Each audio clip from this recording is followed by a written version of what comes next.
আসসালামু আলাইকুম। আপনারা সবাই কেমন আছেন? আশা করছি অনেক অনেক ভালো আছেন। আমরাও আল্লাহর অশেষ রহমতে ভালো আছি। দেশে বিদেশে যে যেখান থেকে আমার ভিডিওটি দেখছেন সবাইকে জানাই অনেক অনেক শুভেচ্ছা।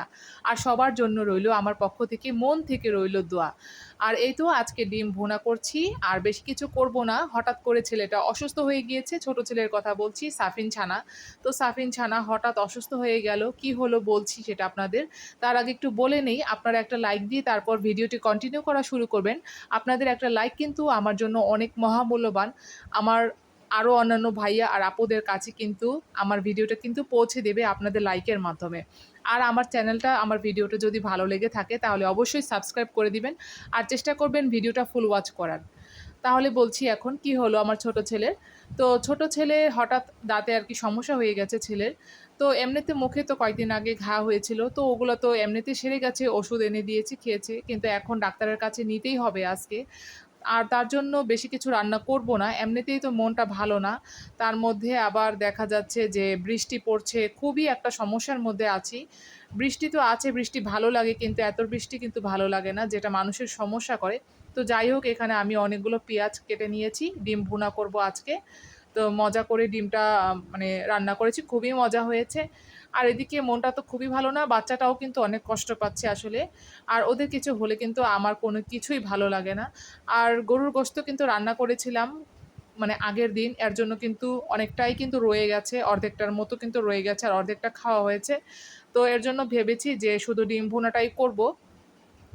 আর যেহেতু ছেলের শরীর ভালো না, আর বেশি কাজ করতে ইচ্ছাও করছে না, তো যাই হোক এখানে ডিমটা ভেজে নিলাম, তারপরে এই যে তেলে পেঁয়াজ দিয়ে দিলাম। তো আস্তে আস্তে এই রান্নাটা করে নিব, তারপর ওকে আবার ডাক্তারের কাছে নিয়ে যেতে হবে। আর এই যে এদিকে দেখতে পাচ্ছেন একটা খেলনা, এটা হচ্ছে সাফিনের বাবা এনেছিল সাফিন আর সাইমের জন্য, কিন্তু দেখেন সাইম এটা কি বানিয়েছে। তো যাই হোক, এটা ছোট ছোট লোগো। এটা কিন্তু খুবই সুন্দর, অনেক সুন্দর, আমার খুবই পছন্দ হয়েছে। আর এদিকে চলে আসলাম, পেঁয়াজটা কিন্তু লাল হয়ে গেছে, মশলাটা দিয়ে দিয়েছি, এখন ভালো করে কষিয়ে নিচ্ছি। আমার অনেক পছন্দের ডিম ভুনা আমার, তারপর আমার বড় ছেলের, ছোট ছেলেও পছন্দ করে। দুই ছেলেই আর কি আমার মতো হয়েছে, মানে ডিম ভুনাটা এত পছন্দ করে যে কি বলবো। আর এরকম ভেজে নিলে কিন্তু মজা হয়, আর না ভাজলে কিন্তু আসলে অন্যরকম হয়ে যায়, তখন কিন্তু আসলে কাজটা আমি চুরি করি মাঝে মাঝে, মানে যখন আমি না ভাজি। তো ফাঁকিবাজি রান্না বললেই চলে। আর যাই হোক, আজকে ফাঁকিবাজি রান্না মোটেও করব না, যেহেতু একটা আইটেম করছি, খুব ভালো করে এই রান্নাটা সেরে নেব। আর এই যে এখন কাঁচামরিচটা দিয়ে দিলাম। আর এত বৃষ্টি কিন্তু আসলে ভালো লাগছে না, কেমন যেন আসলে কাপড় চোপড় ধোয়ার পরও কিন্তু শুকাচ্ছে না। খালা কিন্তু তার কাজ কিন্তু সে করেই যাচ্ছে, কিন্তু কাপড় কিন্তু শুকাচ্ছে না। আবার কাপড় না ধুলেও কিন্তু হবে না, তাহলে ময়লা কাপড় অনেকগুলো জমে যাবে, আর ময়লা কাপড় আমার আবার জমে গেলে ভালো লাগে না। তো দেখা যাক তাহলে কতটুকু কি করতে পারি, দেখতে থাকুন তাহলে, আমার ভিডিওটির সাথেই থাকুন। আর অনেক অনেক স্প্যাম কমেন্ট আসছে, প্লিজ আপনারা এই ধরনের কমেন্ট করবেন না। আপনাদের অনেকবার বলছি, এখনও বলছি, আপনারা এই ধরনের কমেন্ট করবেন না, আমার ওয়াচ টাইম কিন্তু কেটে নিয়ে যাচ্ছে।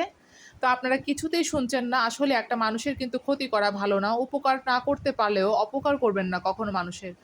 আর এই যে আমার ডিম ভুনাটা কিন্তু হয়ে গেছে, ফাইনাল লুকটা আপনাদেরকে দেখিয়ে দিলাম। আর এখন এই তো দুই ছেলেকে খাবার দিয়ে দিচ্ছি। বড় ছেলের জন্য বেড়ে নিচ্ছি খাবারটা, বড় ছেলে রাত্রে গরুর গোশত খাবে, তো এখন ডিম ভুনাটাই খাবে, যেহেতু দুপুর টাইম। দুপুর টাইমে কিন্তু ডিম ভুনাটাই বেশি মজা লাগে। তো ঠিক আছে, আর ডিম ভুনার কালারটা কিন্তু খুবই সুন্দর এসেছে, আমার তো অনেক ভালো লাগে। আর এই যে ডাক্তারের কাছে কিন্তু চলে এসেছি, তারপরে ডাক্তার তো ওকে পরীক্ষা করতে দিয়েছে, দাঁতের এক্সরে করতে দিয়েছে। তারপরে এই যে রিপোর্ট তো দিবে, এর জন্য আমরা একটু বাইরে আসলাম, এরকম এখানে ফুলের বাগানের মতো আছে, অনেক সুন্দর একটা জায়গা, তাই আপনাদের জন্য একটু ভিডিওটা শ্যুট করে রাখলাম।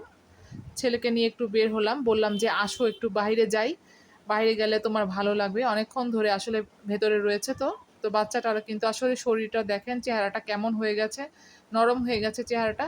তো আজকে এই পর্যন্তই থাকলো, সবাই ভালো থাকবেন, সুস্থ থাকবেন, আল্লাহ হাফেজ।